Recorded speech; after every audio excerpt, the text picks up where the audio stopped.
आइए जानते हैं उस महान अजेय सेनापति की कहानी जिसने बड़े बड़े साम्राज्य जीते लेकिन दुनिया से खाली हाथ गया।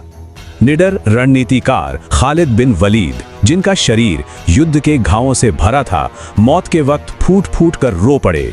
सोचने वाली बात है, इतना महान अजेय योद्धा मैदान जंग से दूर बिस्तर पर यूं लाचार कैसे मर सकता है। हैरानी की बात है, पिता की बेशुमार दौलत के बावजूद मरते वक्त उनके पास सिर्फ एक घोड़ा और तलवारें थी। रईस बनु मखजूम कबीले में पले बड़े खालिद ने घुड़सवारी और युद्ध की अचूक रणनीतियों में जबरदस्त महारत हासिल कर ली। उनके पिता शुरुआती मुसलमानों के कट्टर विरोधी थे।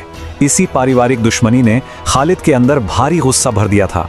भारी फिरौती देकर उन्होंने भाई को छुड़ाया, पर हैरानी देखिए, उस भाई ने अपनी मर्जी से इस्लाम कबूल कर लिया। प्रतिशोध में अंधे खालिद ने उहुद की जंग में छोटी मुस्लिम सेना के खिलाफ 3000 सैनिकों का नेतृत्व किया। अपनी शानदार सैन्य रणनीति से उन्होंने मुस्लिम तीरंदाजों की सिर्फ एक गलती का फायदा उठाया और भयंकर तबाही मचा दी। लेकिन जब मक्का के पास पैगंबर की बेहतरीन रणनीति ने उन्हें मात दी, तो खालिद को एक बड़ी सच्चाई दिखी।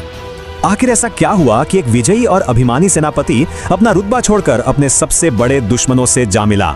भाई के खतों और सच्चाई से प्रभावित होकर वो अपना सारा ऐशो आराम छोड़कर इस्लाम अपनाने मदीना की तरफ निकल पड़े।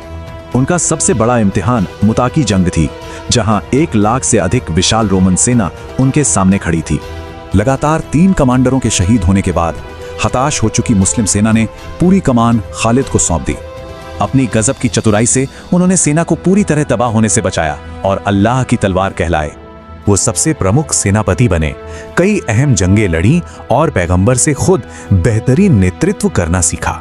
उनकी अविश्वसनीय सैन्य प्रतिभा और शेर जैसी बहादुरी ने उन्हें अरब को एकजुट करने के लिए सबसे बेहतरीन सेनापति बनाया। विशाल साम्राज्य जीतने के बावजूद खलीफा ने उन्हें कमान से हटा दिया।